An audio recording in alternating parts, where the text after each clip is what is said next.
They needed it. Arsenal needed to deliver in that way tonight. It was imperative. They had to deliver. And we're going to speak about the danger, the potency.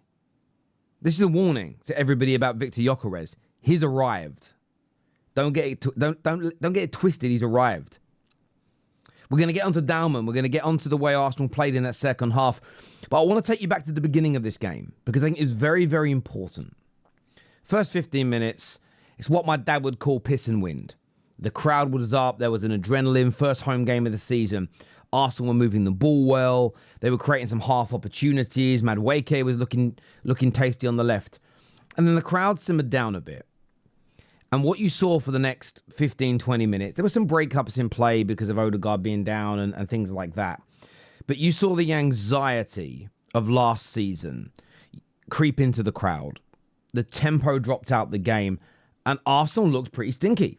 And I don't think there is a gooner worth his or her salt on planet Earth that wouldn't agree with that. They looked a little stinky. And I'm watching them thinking, okay, well, why are you moving the ball so slowly? You're not going to break Leeds down. Leeds look very, very comfortable indeed. But you could see this anxiety, this nervousness creep into the Arsenal players. You could hear it in the stadium. It was seeping through all of our speakers around the world watching this.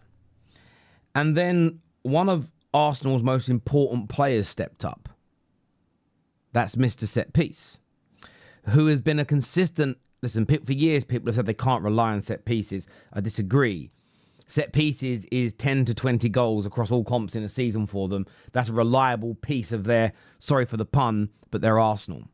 A fantastic cross from Declan Rice. Urian Timber buries it into the bottom corner. The second that went in, you could almost see it, let alone hear it.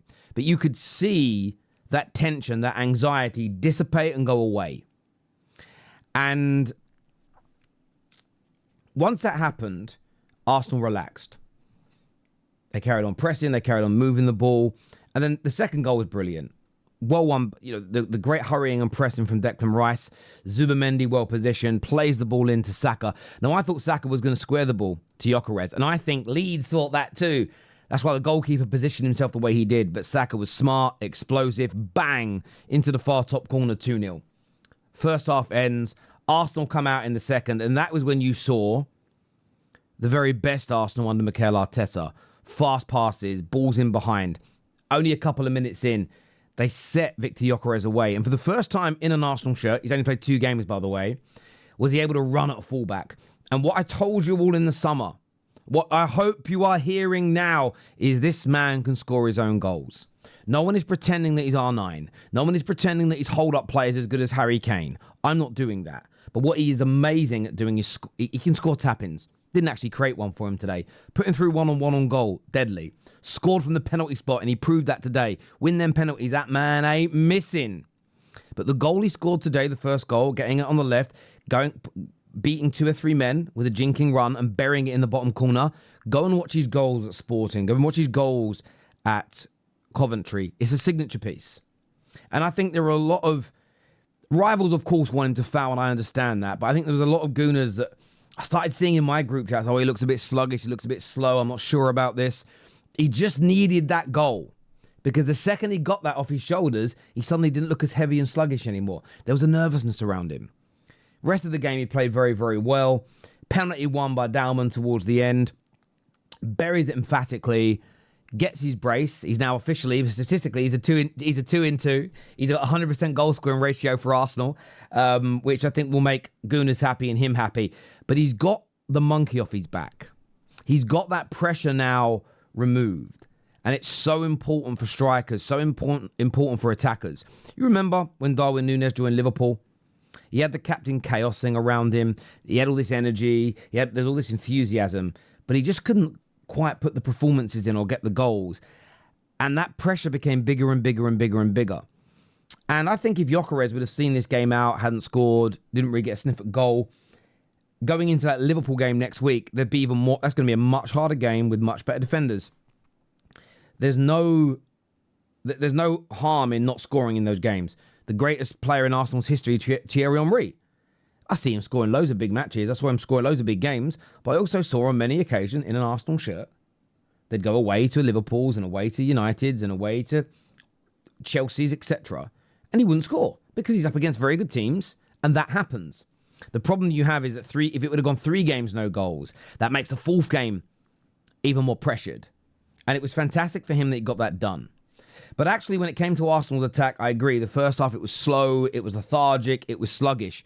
But as soon as they got those couple of goals, as soon as they went 3 up, you just saw this tension relieved. And I think Arsenal need a few more results and a few more performances like this, because I feel that last season is still weighing very, very heavy around their neck. Very, very heavy indeed. And it should, because the expectation from fans after a fantastic summer window, with Eze announcements before the game, with the great youngsters like Waneri and Dowman coming through, there is an expectation to go and win. But knowing how they played last year and performed, that expectation weighs heavy. Anyone who's been an athlete, anyone who's competed at a decent level of sport, and I'm not talking at school or Sunday league, I mean competed nationally, competed internationally, competed at a level where there's money and pressure and expectations, right, genuine expectations riding on it. It's hard to sometimes cope with that. But today's result is going to go a long way to doing it. It really is. And I thought Yokarez grew into this game. He gets his goals, does his signature celebration. There's more to come from him. In that attack as well, listen, I want to say this now. I was really impressed with Madueke today. Now, Madueke, he probably isn't going to get the plaudits. He didn't get a goal. He didn't get an assist. But you know what? We talk about this quite a lot when it comes to football. What did a player do other than score or get an assist? And do you know what he did today? He just consistently drove. He drove at his opponents. He put balls into dangerous areas. He was a threat. He really was a threat. And he didn't always come out. In fairness, though, he did. There was one moment where he wins the ball and he's going to run clean for on goal and give a foul against him. They shouldn't. When he moved to the right-hand side, I think you saw his danger levels go up a bit. And for me as an outsider, it looks like Saka's going to miss some games now. I'm intrigued to see what he's going to look like on that right-hand side. He's going to get presented with an early opportunity. I know some Arsenal fans are going to want it to be Max Dowman, but I still think you've got to be careful with a 15-year-old. Because he came on the 63rd minute, Max Dowman has now played more minutes in totality than every other 15-year-old combined in the last 40 years of top-flight English football. You have to let that sink in for a moment. So you don't want too much game time. You don't want to expose his body too much. But I actually was quite impressed with Madueke, and I think there's more to come from him in an Arsenal shirt. He looked like he was enjoying himself. And then you have young Max Dowman. This kid, I'm lucky enough to remember Ryan Giggs getting into the Man United first team at 16. And I remember being around my dad and uncles and family. And although they all hated Manchester United, I remember watching their faces as a kid, watching this 16-year-old maul down the wing and look dangerous and potent consistently. I remember watching them go, my God, what are we witnessing here? I then remember Wayne Rooney coming through at Everton. Very, very similar.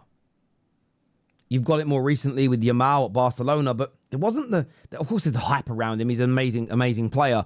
But when it's in the country you're in, Dowman's name's been mentioned to me as a Man United fan for about 2 years, since he was 13 years old.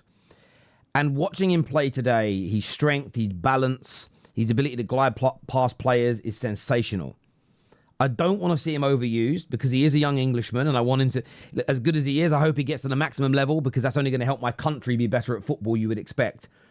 But he's brilliant when he came on, winning that penalty late on. He had a couple of attempts on goal that weren't too far away. This kid is so special. He is so fantastic. He is so amazing. Arsenal Football Club, nurture this young man because you have got potentially one of the greatest players in the world at your disposal right now. And when I say that, I mean potentially one of the most greatest players in the world at your disposal right now. Don't overplay him. Nurture him well. Keep that young man's feet firmly on the ground. And listen, Waneri's very talented as well. We saw Smith Rowe a few years ago, supremely talented at a similar age. Saka, You know what? Those injuries are looking a little concerning. Again, that's me as an England fan going, if that's his hamstring again, there could be problems there. But as talented as they all were, Dowman is a level above. He is a level above all of them at the same age. I'm just talking from an Arsenal perspective. He's a different player to Wayne Rooney, but similar to Wayne Rooney, similar to Ryan Giggs. There is this notion that he actually could be ready to play even more games than I expected. And Arsenal fans know him a lot more than we all do because they've watched him for 2 or 3 years, if not more, in their academy. But what a player he is. Fantastic display in the end from Arsenal. Yes, a slow start. No one can denounce that. But you could tell it was nerves. You can tell it was the weight of expectation.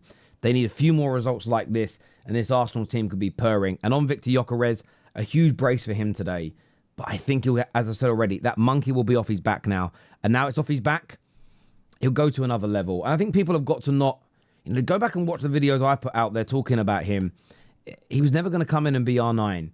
He isn't like a Wayne Rooney or a Suarez who just looks so comfortable. He'll have moments where he looks clunky. He'll have moments where he looks like a juggernaut running. He isn't the most aesthetically pleasing on the eye player. But in reality, I keep saying this, we're not watching ballet. This is not Strictly Come Dancing. Len Goodman, 7! It's all bollocks. What he did to score that goal, that's all that really matters. That's all that really matters. But do me a favor and hit that like button. Make sure you are subscribing to the channel. But a massive, massive result for Arsenal